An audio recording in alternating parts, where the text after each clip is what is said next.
नमस्कार मित्रों, आज आयुर्वेदिक क्लिनिक में आपका स्वागत है।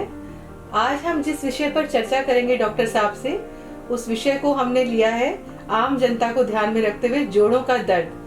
डॉक्टर साहब, आप प्लीज इस विषय पे कुछ अपनी व्यूज दें। धन्यवाद। आपने प्रश्न किया कि जोड़ों का दर्द। आयुर्वेद में इसको आमवात, संधिवात तथा रसवात भी कहते हैं। आम बोलचाल भाषा में इसको रूमेटॉइड अर्थराइटिस या जोड़ों के दर्द से लोग प्रचलित हैं। जी, तो डॉक्टर साहब, ये जोड़ों का दर्द रोग किसे कहते हैं? ये दर्द किस प्रकार से होता है? ये जोड़ों का दर्द मनुष्यों को तब होता है जो मनुष्य निरंतर विरुद्ध आहार विहार का सेवन करता है तथा तेल के बने हुए पदार्थों का सेवन अधिक करता है। उस पश्चात तत्काल मार्ग गमन करता है या शारीरिक और मानसिक परिश्रम अधिक करता है। उसके कारण से भोजन का रस परिपक्व नहीं हो पाता, इसलिए वो कच्चा रस जो है आम रस वाहिनियों से घूमते हुए सर्व शरीर से जा कर के रक्त संधि स्थानों में स्थिर हो जाता है, जिसके कारण से आमवात रोग की उत्पत्ति होती है। अच्छा, तो ठीक सर ये बताइए, इस रोग की उत्पत्ति कैसे हुई? इस रोग की उत्पत्ति मनुष्य की खान पान से, अभी बताया कि खान पान से ही होती है। जी जी। जैसे कोई आदमी विरुद्ध भोजन करते हैं कि जैसे दूध के साथ दही केला खा रहा है, ये विरुद्ध है। अच्छा। दूध के साथ केला खाना विरुद्ध है। दूध के साथ मछली के पदार्थ विरुद्ध है। शहद और घी को एक साथ खाना ये विरुद्ध अन्न है। अच्छा। या जैसे गरिष्ठ भोजन माने उड़द के दाल के साथ मूली खाना ये विरुद्ध है।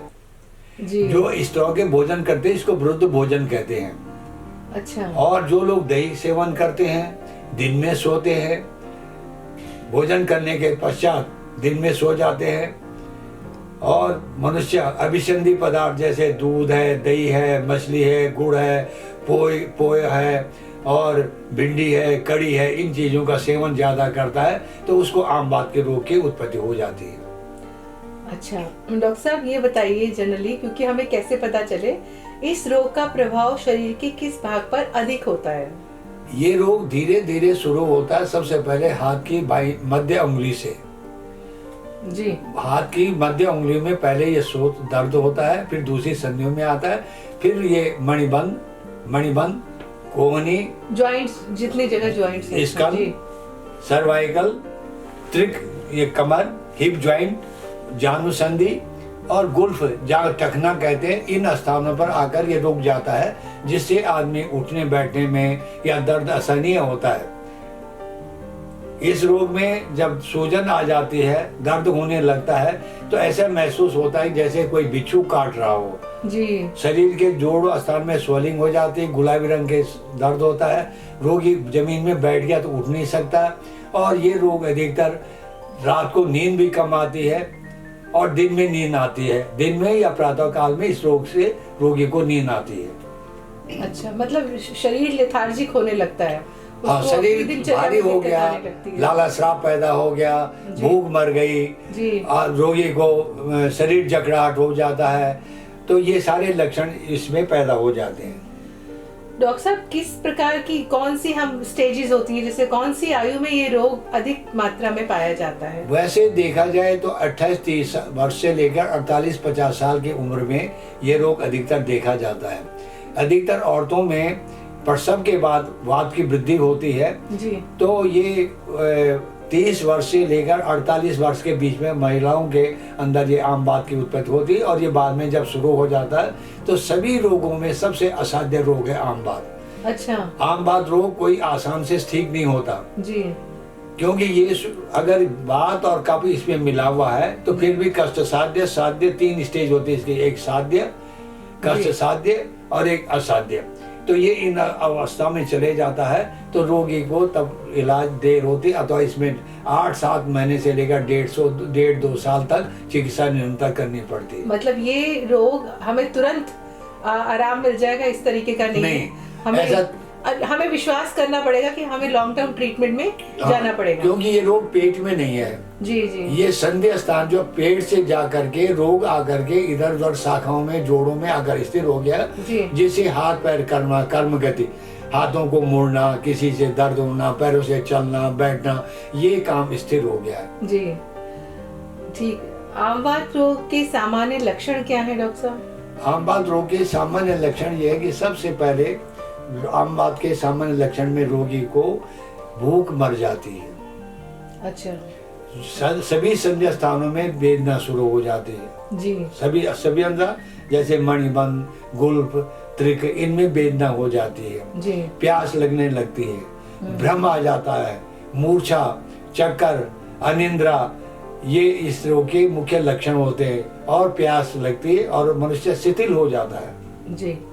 अभी तक तो हमने इसके बारे में और इसके क्यों होता है, कैसे होता है और किन विभागों में होता है ये जाना। अब डॉक्टर साहब हम ये जानना चाहेंगे कि हमें किस प्रकार की चिकित्सा या इसकी चिकित्सा क्या है, ये बताएं प्लीज। आम बात रोग की चिकित्सा बहुत ही ध्यान सुनने लायक है। लंघनम बालुका स्वेदो दीपनम निष्ठीवन, तथा सबसे ज्यादा रोगी को लंघन करना चाहिए। लंघन का मतलब उपवास, भूखा रखना चाहिए, बार बार उसको खाने को नहीं देना चाहिए। लंघनम बालुका स्वेदो दीपनम निष्ठीवन, स्वेदन करना चाहिए जिससे शरीर में पसीना आए। निष्ठीवन, और रोगी को शरीर का मल मूत्र वगैरह बमन विरेचन करके शुद्ध करना चाहिए जी। यदि रोगी स्थूल है, मोटा है, तो उसके लिए चिकित्सा में क्या है कि कम से कम 300 ग्राम बालू मानी रेत, जो सीमेंट के साथ मिलाया जाता रेत, 300 ग्राम ले लीजिए, उसमें 200 ग्राम सेंधा नमक ले लीजिए, कूट करके दोनों लोहे की कढ़ाई में इसको गर्म कर लीजिए। फिर एक लिंट के कपड़े के टुकड़े, 2 टुकड़े ले लीजिए लिंट के, एक हाथ लंबा एक हाथ चौड़ा करके, उसमें उस रेत को डाल दीजिए। और जब रेत कढ़ाई में गर्म हो जाए तो उससे घुटनों में, कोहनी में, कंधों में रूक्ष स्वेद करो। इसमें रूक्ष स्वेद का मतलब तेल न लगाना, खुश्क स्वेद करना। अच्छा। ये स्वेद आम बात के रोगी के लिए 13 प्रकार से हैं जी। स्वेद मुख्य है जयंता, कर्ष, कोप, गोलाग, अस्मन, भूस्वेद, कुंभ स्वेद, नाड़ी स्वेद। इस तरह से कई स्वेद है। जैसे आप लोगों पर व्यवस्थित है तो डॉक्टर के क्लिनिक पे जो साधन सुविधा है या रोगी संपन्न है या कैसा है, वैसी चिकित्सा में स्वेदन करना चाहिए। स्वेदन के लिए वैसे तो जितना रोगी लेट सके एक बेड के तरफ बिस्तर बनाना चाहिए, उसके नीचे बात्रदार लकड़ी के खांचे बनाने चाहिए। रोगी को अभ्यंग कराकर, सर्वांग अभ्यंग करके, अभ्यंग का अर्थ है कि मालिश। हम तखत भी ले सकते हैं। हाँ, तखत पे, लेकिन हम जो तखत तो गरीबी हालत पे एक तख्त पे या दीवान पे किसी हार्ड बेड पे लेट गए तो अभ्यंग करना। अभ्यंग किस चीज से करोगे तो अभ्यंग में इसके लिए आयुर्वेद में बृहत सेंधवादी तेल, धन्वंतरी तेल, महानारायण तेल, विषगर्भ तेल, बातारी तेल, इस तरह से बहुत सारे तेल है। इन तेल की सर्वांग माने सारे शरीर पे मालिश करनी चाहिए। मालिश सिर पीठ के हिसाब से जब नीचे जा रहा है तो हाथ का प्रेशर ज्यादा होना चाहिए और ऊपर आते समय प्रेशर कम होना चाहिए। ये कम से कम 40 मिनट तक अभ्यंग होना चाहिए। इसको अभ्यंग कहते हैं। अच्छा जी। और इसके बाद स्वेदन होता है। तो स्वेदन के लिए क्या करें, तो कुछ ना मिले तो स्वेदन के लिए भी एक है कि पोटली स्वेद, जो सर्वत सरल है कि उड़द की दाल 250 ग्राम जी, लहसुन 250 ग्राम जी, अलसी के बीज 100 ग्राम जी, अजवाइन 100 ग्राम जी, सेंधा नमक 100 ग्राम जी, निर्गुंडी बीज 100 ग्राम, अलसी के बीज 100 ग्राम और अरेंड के बीज 100 ग्राम। इन सबको इमाम दस्ते में कूट लो और कूट कर जौ कूट चाय का मोटा मोटा हो जाए तो इसको इन सब से कूट करके अच्छी तरह से मिला करके इसकी 4 पोटली बना दें जी। जब रोगी के अभ्यंग हो गया है तो उसके बाद इसको तवे में, हॉट प्लेट में या तवे में थोड़ी नारियल तेल डाल करके पोटली से इसको टकोर करना चाहिए। जहाँ जहाँ दर्द हो रहा है इसकी सिकाई करनी चाहिए। ये सिकाई कम से कम 15-20 दिन नियमित होना चाहिए। डॉक्टर साहब, एक सवाल था कि जब आपने कहा अभ्यंगम करते वक्त हम पहले तेल की मालिश करें, उसके बाद पोटली की सिकाई करें, या पहले पोटली की सिकाई करें और तब मालिश करें? नहीं, पहले अभ्यंग करना चाहिए, फिर पोटली सेक करना चाहिए। पोटली सेक करने के बाद में सूखे कपड़े से शरीर पोंछ कर, कोई पाउडर वगैरह छीट कर, अपने गाउन कपड़े पहन करके और पंखा ये एयर कंडीशन, कूलर इत्यादि के आसपास नहीं रहना चाहिए। शीतल पेय माने फ्रिज का कोई ठंडा पानी नहीं पीना चाहिए। आइसक्रीम इत्यादि से परहेज करना चाहिए। जी, तो ये तो आपने हमें उससे जुड़ी हुई जो हमारे उपचार है वो बताए। डॉक्टर साहब, एक चीज और जानना चाहेंगे, क्योंकि उपचार आने से पहले ही अगर हम इन परहेजों को, जो कि हमें ऐसी कौन सी वस्तुएं जिनका परहेज करने से हम इस रोग से मुक्ति पा सकते हैं या ये रोग हमें ना हो, तो वो बता दीजिए प्लीज। प्रत्येक आदमी को इस रोग से बचना है तो उसको सबसे पहला दिवा स्वप्न, दिन में नहीं सोना चाहिए। जी। खाना खाने के तेल के बने पदार्थों से, जैसे बताए, तत्काल व्यायाम कुछ नहीं करना चाहिए। जी। जैसे कोई योगाभ्यास जब मर्जी कर रहा है, ऐसा नहीं। योगाभ्यास भी है तो अगर सवेरे ही करना, खाना खाने के बाद या शाम को दिन में योगाभ्यास नहीं करना चाहिए। तीसरा, दही को बिल्कुल बंद कर दीजिए। जी। आसमान में बादल लगे हों तो ये रोग बढ़ जाता है। प्रायः ये वर्षा ऋतु में और शीत ऋतु में ये बढ़ जाता है।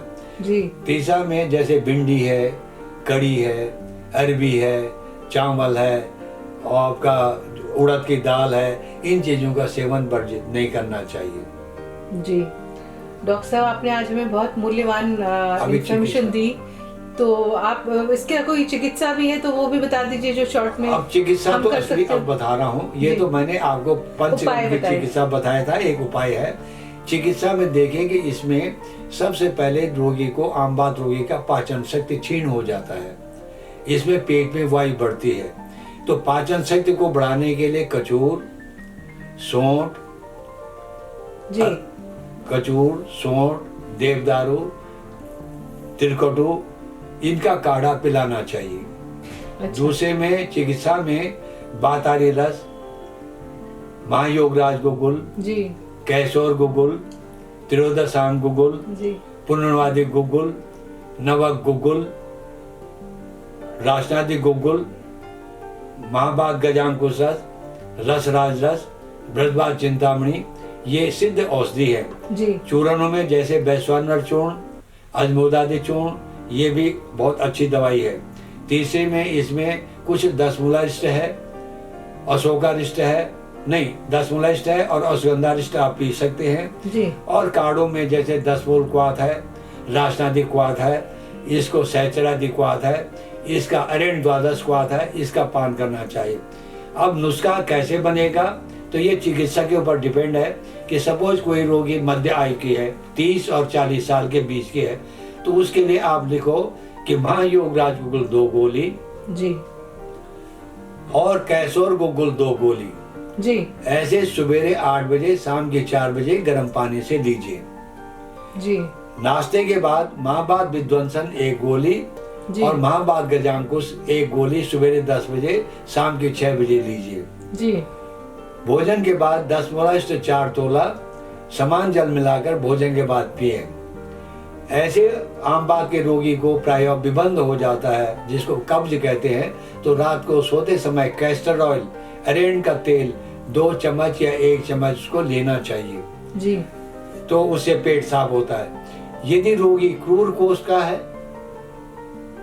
यदि रोगी धनाढ्य है, तो उसको ब्रजभाग चिंतामणि रस एक रत्ती, रसराज रस 1 रत्ती, हिंगुलेश्वर रस 1 रत्ती और अश्वगंधा चूर्ण 1 ग्राम और पंचकोल चूर्ण 1 ग्राम और कणामूल चूर्ण 1 ग्राम सुबह शाम गर्म पानी से लेना चाहिए। जी। इसके बाद रोगी को राशनादी क्वाथ दोनों टाइम सुबह शाम पीना चाहिए। लेकिन अब एक बात और आती है कि पंचरम में रोगी में विरेचन करना चाहिए। जी। तो लंघनम स्वेदम विरेचन बहुत जरूरी है।